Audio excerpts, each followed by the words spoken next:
Hello and welcome to Brijbala education YouTube channel. आज हम discuss करने वाले हैं क्लास 8 डीएवी के English chapter English poem bangle sellers के कुछ प्रीवियस ईयर क्वेश्चंस। स्टूडेंट जितने भी क्वेश्चंस हम इस वीडियो में डिस्कस करने वाले हैं वो सारे किसी न किसी ईयर में डीएवी के 8th क्लास बोर्ड एग्जाम में पूछे जा चुके हैं। और स्टूडेंट्स अगर आपको बाकी चैप्टर्स के भी प्रीवियस ईयर क्वेश्चंस के वीडियोस चाहिए तो आप इस वीडियो के डिस्क्रिप्शन में दिए गए लिंक पे क्लिक करें जहां लिखा होगा previous years class 8 DAV English. उस लिंक पे जब आप जाएंगे तो आपको इंग्लिश के सारे चैप्टर्स के प्रीवियस ईयर क्वेश्चंस की वीडियोस मिल जाएंगी। तो चलिए स्टूडेंट्स करते हैं शुरू बिना ज़्यादा देर किए। सबसे पहला जो क्वेश्चन है वो एक एक्सट्रैक्ट है। Who will buy these delicate bright rainbow tinted circles of light. कौन खरीदने वाला है इन डेलिकेट और bright rainbow tinted circles of light, यानी रेनबो की तरह अलग अलग कलर्स वाले इन सर्कल्स को कौन खरीदने वाला है। सबसे पहले पोएम और पोइटेस का नाम बताना है। Poem name is Bengal sellers and the poetess is Sarojini Naidu. What does the phrase circles of light mean. Circles of light का मतलब क्या है। यहां पे सर्कल्स ऑफ लाइट का मतलब बेंगल्स से है। They are called circles of light because they reflect the light falling on them. Who will buy the bangles from the Bengal sellers? Bengal sellers से चूड़ियां कौन खरीदने वाला है, चूड़ियां बेचने वालों से चूड़ियां कौन खरीदने वाला है।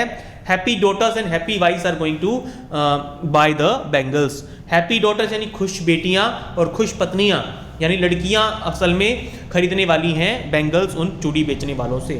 Pick one adjective describing the bangles. Bangles को डिस्क्राइब करने वाला कोई एक एडजेक्टिव बताइए। तो आप लिख सकते हैं डेलिकेट भी लिख सकते हैं और ब्राइट भी लिख सकते हैं इसमें। सेकेंड क्वेश्चन है which coloured bangles are worn by the middle aged women and what duties are fulfilled by her. किस तरह के कलर्स अक्सर मिडिल एज वाली वुमेन डालती हैं और उन्होंने अपनी कौन कौन सी ड्यूटीज पूरी कर ली हैं। तो आप यहां पे लिखेंगे middle aged women usually wear purple और gold flecked grey coloured bangles. Purple colour की या गोल्ड फ्लैक्ड ग्रे कलर की बैंगल्स जो है वो पहनती हैं middle aged women. They have raised the sons to be patriotic citizens and worshipped gods at their husband's side.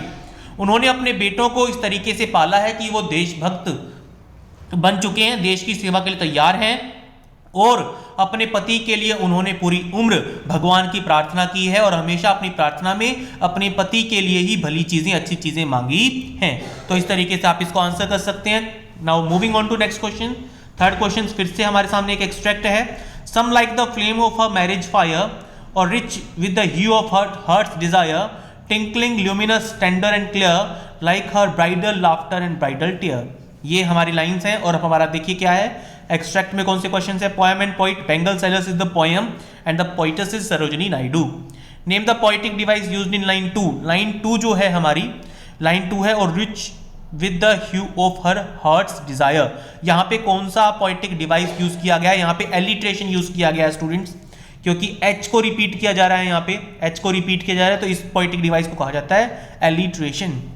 whom does her refer to। हर किसको refer कर रहा है यहाँ पे। हर यहाँ पे यूज किया गया है ब्राइड के लिए, दुल्हन के लिए। List 2 adjectives used by poet to describe the bangles of the bride. दुल्हन की बैंगल्स को डिस्क्राइब करने के लिए कोई 2 एडजेक्टिव्स बताइए जो पोइट ने यूज किए हैं। तो एडजेक्टिव्स कौन कौन से यूज किए हैं। The adjective used are tinkling, tender and clear. Tinkling, tender और क्लियर ये 3 एडजेक्टिव्स हैं जो कि ब्राइडल बैंगल्स के लिए यूज किए हैं पोइट ने अपनी तरफ से। Now coming on to question number 4। How do the bangle sellers describe their bangles. Bangle sellers जो हॉक कर रहे हैं, फेरी लगा के बैंगल्स बेच रहे हैं, वो अपने बैंगल्स को किस तरीके से डिस्क्राइब करते हैं। They describe their bangles as shining loads because they shine when light falls on them. वो अपने बैंगल्स को शाइनिंग लोड्स कहते हैं क्योंकि लाइट गिरने पे वो शाइन करती हैं। They also describe their bangles as symbols of happy lives. उनके हिसाब से उनकी बैंगल्स जो है वो खुशनुमा जिंदगी की पहचान है। Because only those women wear bangles which are happy in their lifes. सिर्फ वही उनके हिसाब से सिर्फ वही औरतें बैंगल्स पहनती हैं जो अपनी जिंदगी से खुश हैं। They describe their bangles as rainbow tinted circles of light. वो अपनी बैंगल्स को rainbow tinted circles of light की तरह भी बताते हैं। आगे आता है question number 5 again an extract. Some are purple gold flecked grey for she who has journeyed through life midway whose hands have cherished whose love has blessed। तो ये हमारी लाइंस हैं। सबसे पहला पोएम एंड पोइट कौन है इन lines का। Poet is again Sarojini Naidu, पहले भी बता चुका हूं आपको। आगे आता है the purple and gold flag grey refers to, purple और गोल्ड फ्लैग ग्रे क्या है? These are the colours of bangles which are suited for middle aged women. ठीक है, ये उन बेंगल्स के कलर्स हैं जो कि मध्यम उम्र की औरतों के लिए बनाई गई हैं। The hands of the person mentioned in the above lines have dash, जो हैंड्स हैं ऊपर मेंशन किए गए पैराग्राफ के पर्सन्स के, वो कैसे हैं? The hands have served household in fruitful pride and they have loved their sons and worshipped the gods for their husbands. ये जो हाथ डिस्क्राइब किए गए हैं, ये हाथ ऐसे हैं जिन्होंने अपने बेटों से प्यार किया, अपने बेटों को पाला है, जो काफ़ी प्राउड महसूस करते हैं अपनी ज़िंदगी पे, और जिन्होंने अपने पतियों के लिए भगवान की पूजा की है हमेशा। A pair of rhyming words in above lines, rhyming words छांटिए ग्रे एंड मिडवे। ग्रे और मिडवे ये राइमिंग वर्ड्स हैं ऊपर की लाइन्स में से। मिडवे है रेफर्स टू, मिडवे का क्या मतलब है? मिडवे का मतलब है मिडिल एज। ठीक है, middle age womens are being referred to here, यहाँ पे मिडिल एज वुमेन की बात की जा रही है। आगे आता है the poetess has compared the bangles of the Indian bride to her laughter as well as her tears. Why? देखिए, जो दुल्हन की, इंडियन दुल्हन की जो बेंगल्स हैं उनको लाफ्टर और टीयर यानी हंसी और आंसू दोनों से कंपेयर किया गया है। ऐसा क्यों?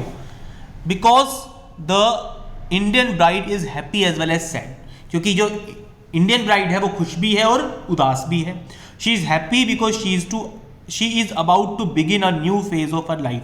वो खुश इसीलिए क्योंकि उसकी जिंदगी का एक नया दौर शुरू हो रहा है। She is sad as she has to leave her family and house where she has spent her prime years. और वो दुखी इसलिए है, उदास इसलिए है क्योंकि उसे अपनी फैमिली से दूर जाना पड़ेगा, जहाँ पे उसने अपनी जिंदगी के कुछ अनमोल साल गुजारे हैं, उन सबको छोड़ के जाना पड़ेगा, इसलिए वो दुखी भी है।